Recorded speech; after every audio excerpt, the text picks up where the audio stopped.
10 ఏళ్లలో ఎక్కువ కాలం మంత్రిగా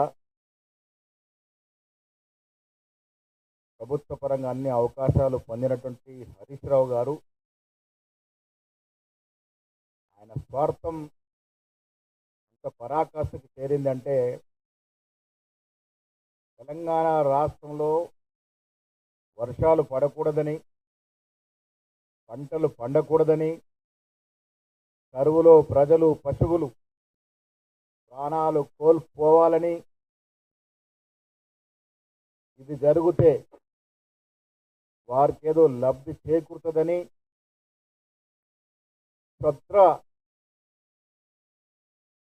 క్షుద్ర పూజలు చేస్తా ఉన్నాడు. ఇది 100కు 100% నిజం.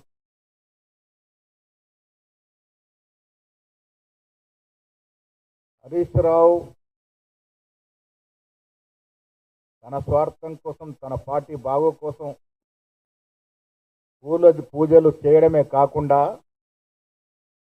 వాటిని వాస్తవాలతో మాట్లాడినటువంటి అద్దంకి దయాకర్, సామా రామ్మోహన్ రెడ్డికి లీగల్ నోటీస్ పంపడం జరిగింది. వాస్తవాలు బయటపడేసరికి మనిషి బొంబేలెత్తిపోతా ఉన్నాడు.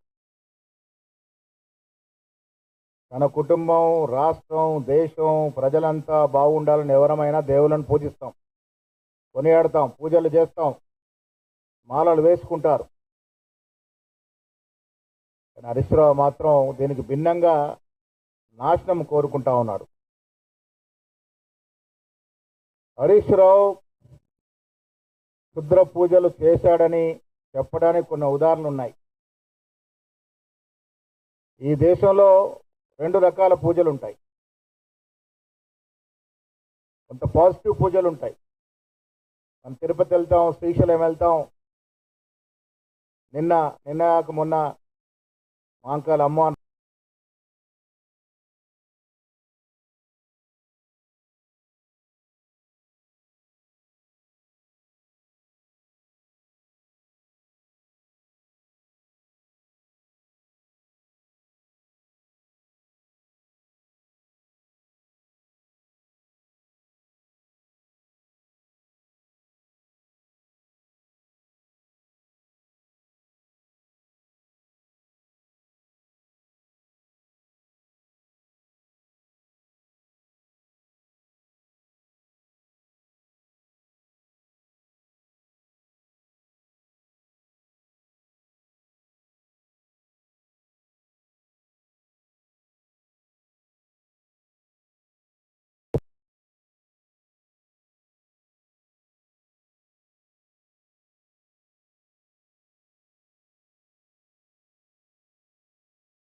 అంటే ఆధారాలు ఉన్నాయి. ఈ ఏడాది మార్చి 2వ తేదీన, జూన్ 2వ తేదీన తిరుచి, మే 31, జూన్ 1, మళ్ళీ జూలై 23న షివమొగ్గ వెళ్ళారు. ఇందుకు సంబంధించిన ఆధారాలు ఉన్నాయి. ఇది వాస్తవం కాదంటే మరి ఆ తేదీలో ఎక్కడున్నారో వారే స్పష్టంగా చెప్పాల్సిన అవసరం ఉన్నది. తిరుచి జై అఘోర కాళీ మందిరంలో అమావాస్య నవరాత్రుల సమయంలో పూజలు చేస్తారు. శివమొగ్గలోని ఒక ఆలయంలోనూ ఇటువంటి పూజలు చేస్తారనే ప్రచారం ఉంది. సో ఈ దేవాలయాలకి వెళ్ళంటే సందర్భం. హరీష్ రావు గారు తిరుపతి వెళ్తే బయటకు వచ్చి ప్రెస్కి మాట్లాడతారు, కుటుంబంతో పోయినా ఎక్కడ పోయినా. మరి ఈ దేవాలయాలకు వెళ్ళినప్పుడు ఎందుకు బయటకు వచ్చి మాట్లాడితే అక్కడ ఏం మొక్కున్నారు, ఏం పూజలు చేశారు, ఎందుకు వివరణ ఇవ్వలే? క్షుద్ర పూజలకు పోకుంటే ఈ ఆలయాలకి ఎప్పుడు, ఎందుకు, దేనికోసం పోయారో దీని మీద వారే స్పష్టత ఇవ్వాల్సిన అవసరం ఉన్నది. నిత్యం పేపర్లు, టీవీలు, ఫేస్బుక్లు, ట్విట్టర్లు కనిపించే హరీష్ రావు ప్రతి అంశాన్ని ప్రచారానికి వినియోగించుకున్నటువంటి ఈ మనిషి ఈ దేవాలయాలకు వెళ్ళినప్పుడు ఫోటోలు ఎందుకు బయటపెట్టలే? ఫేస్బుక్, ట్విట్టర్లు ఈ ఫోటోలు ఎందుకు రాలే? నిజంగా ఇవి మంచి కోసం చేసిన పూజలు అయి ఉంటే, రాష్ట్ర ప్రజల బాగో కోసం చేసిన పూజలు అయి ఉంటే డెఫినెట్గా ప్రచారంలోకి వచ్చేది. ఎందుకు రాలేదు? ఈ వాస్తవాన్ని బయటపెట్టాల్సిన అవసరం ఉన్నది. మనిషి అనేవాడు ఎవరైనా తన సాటి మనిషి బతుకుని మంచిని కోరుకుంటాడు. కానీ వీళ్ళకి ఏమేమి అధికారం 10 ఏళ్ళు అనుభవించి ఇష్టారాజ్యంగా ఈ రాష్ట్రాన్ని నడిపి ప్రజల యొక్క చేత చీకొట్టించుకొని అధికారం దిగిపోయిన తర్వాత మళ్ళీ అధికారం రావాలనే ఆకాంక్ష, దాహం, ఇవన్నీ కూడా ఇలాంటి కార్యక్రమాలకి సాగిస్తూ ఉంది. పదవి కోసం తన పార్టీ అధికారం రావడం కోసం రాష్ట్ర ప్రజల ప్రాణాలు పోయినా పర్వాలే, కరువు వచ్చినా పర్వాలే, ఇవన్నీ జరిగితే ఈ ప్రభుత్వం వ్యతిరేకత వస్తే మాకేదో లాభం జరుగుద్ది అన్నటువంటి ఉద్దేశంతో ఇలాంటి పూజలు చేయడం ఎంతవరకు సమంజసమో తెలంగాణ ప్రజలు ఒక్కసారి ఆలోచించాల్సిన అవసరం ఉన్నది. మేము ప్రభుత్వంలో ఉన్నాం, ప్రజలు మాకు ప్రభుత్వంలో ఉండే అవకాశం ఇచ్చారు. నేను ఇటీవల ఒక పేపర్ వార్షికోత్సవంలో కేటీఆర్ గారు నా పక్కన ఉండే, నేను చెప్పాను, ప్రజలు దేవుళ్ళు, ఓటర్ మహాశయులు దేవుళ్ళు, ఎవరికి ఏ స్థానం మీద వారు నిర్ణయిస్తారు. ఆ నిర్ణయం ప్రకారం మేము ఇలా అధికార పక్షంలో, మీరు ప్రతిపక్షంలో ఉన్నారు. ప్రతిపక్షంలో ఉన్నప్పుడు ప్రభుత్వం ఏదైనా పొరపాటు చేస్తే మీరు విమర్శించాలి, అది మీ బాధ్యత. అధికారంలో మేము ఉన్నప్పుడు మేము తెలుసో తెలియక తప్పులు జరిగితే దాన్ని విమర్శించాల్సిన బాధ్యత ప్రతిపక్షానికి.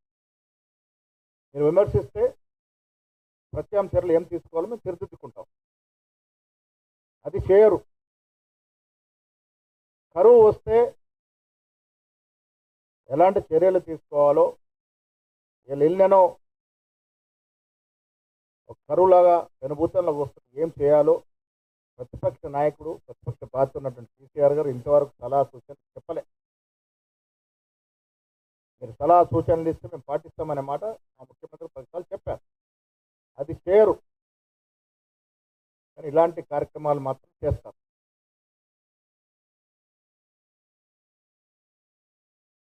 తొలి నుంచి టీఆర్ఎస్ ఆవిర్భావం నుంచి కేసీఆర్ కానీ టీఆర్ఎస్ నాయకులు కానీ అఘోరాలతో, తాంత్రిక గురువులతో, క్షుద్ర పూజారులతో తిరగడం, పూజలు చేయడం వారికి అలవాటు అనే మాట ఇవాళ ప్రచారంలో ఉంది. కేసీఆర్ గారు ఫామ్ హౌస్లోనూ అగౌరలతో క్షుద్ర పూజలు చేయించారని ప్రచారం జరిగితే మేము మొదట్లో నమ్మలే. కేసీఆర్ గారు అలాంటి అవసరం ఏముంది అనుకున్నాం. కానీ ఇవాళ హరీష్ రావు గారు క్షుద్ర పూజలు చేసిన తర్వాత ఆనాడు ఫామ్ హౌస్ జరిగినట్టు ఆ పూజలు కూడా ఇలాంటివి అన్నట్టు అనుమానాలు వస్తూ ఉన్నాయి. సమాజంలో ఎవరైనా మన మంచి కోసం, మన పక్క మంచి కోసం పూజలు చేస్తే దేవాలయాలు పోతాం, శ్రీశైలం పోతాం, తిరుపతి వెళ్తాం, అమ్మారు వెళ్తాం, అందరూ మంచి కోరుకుంటాం. కానీ కొన్ని పూజలు ఎదుటివాడు చెడు కోరుకునే పూజలు ఉంటాయి. అలాంటి పూజలు అనేవి కొంతమంది వ్యక్తులు చేయడం అనేది మంచి పద్ధతి కాదు. ఆధారాలు ఉన్నాయి, అందుకే మాట్లాడుతూ ఉన్నాం. తెలంగాణ ఉద్యమంలో ఎందరు ప్రాణాలు పోయాయి, ఎందరు ప్రాణాలు పోతే తెలంగాణ వచ్చింది. నానాడు హరీష్ రావు గారు సిద్దిపేటలో పెట్రోల్ పోసుకోవడానికి పెట్రోల్ డబ్బా దొరుకుతుంది, కానీ ముట్టించుకోవడానికి అగ్గిపెట్ట దొరకదు. ఇలాంటి నాటకాల వల్ల అది ఉసుగొల్పు గురై ఎంతోమంది విద్యార్థులు ఆత్మహత్యలకు దారితీసిన సందర్భం, అనేక మంది తల్లి కడుపు కోత మిగిలింది. అలాంటి అలవాటునటువంటి మీరు ఇవాళ ఈ రకమైనటువంటి కేసులు చేయడం అనేది మంచి పద్ధతి కాదనే మాట చెప్పక తప్పదు.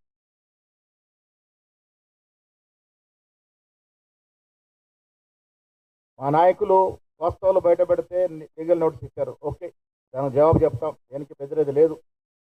కానీ ఇవాళ నేను డేట్లతో సహా చెప్పిన రోజుల్లో ఇది వాస్తవం కాకుంటే హరీష్ రావు గారు ఆ తేదీలు ఎక్కడున్నారు, ఏ ప్రదేశంలో ఉన్నారు, ఎవరిని కలిశారో మీడియాకు చెప్పాల్సిన అవసరం ఉన్నది. ఇలా బీఆర్ఎస్ నాయకులు దాన్ని సమర్థిస్తూ ఉన్నారు. దాసోజు శ్రవణ్ గారు ముఖ్యమంత్రి గారు నేను జవాబు చెప్పాలంటా ఉన్నారు. ఎస్, నేను జవాబు చెప్పే ముందు హరీష్ రావు గారు వీటికి జవాబు ఇవ్వాల్సిన అవసరం ఉన్నది. ఆ ఫలానా తేదీలో ఆయన ఎక్కడున్నారు, ఏ